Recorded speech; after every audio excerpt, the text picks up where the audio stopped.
আমরা ছোটবেলায় পড়ছি না, পড়াশোনা করে যে গাড়ি ঘোড়ায় চড়ে সে। ভাই, তাহলে কি আপনি বলতে চাইছেন পড়াশোনার কোনো দাম নাই?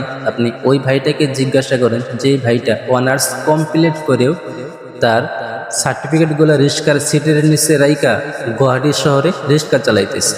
আপনি ওই ভাইটাকে জিজ্ঞাসা করেন 4-5 লাখ টাকা চা পানি না দেওয়ার কারণে চাকরি হয়ে যাওয়া চাকরিটাও হয়নি। আপনি ওই ভাইটারে জিজ্ঞাসা করেন যে ভাইটার চাকরি না হওয়ার কারণে প্রতি মুহূর্ত প্রতিদিন 3 বার খাবার টেবিলে মা বাবা ভাই বোনের কাছে লজ্জিত হইতেছে। আপনি বৃদ্ধা আশ্রমে থাকা ওই বাবা মাকে জিজ্ঞাসা করেন যে মা বাবার সন্তান উচ্চ শিক্ষিত সরকারি চাকরিজীবী, সে নিজের হাতে বাবা মাকে বৃদ্ধা আশ্রমে আইনা রাইখা গেছে। আসলে ভাই, আবেগ দিয়ে জীবন চলে না।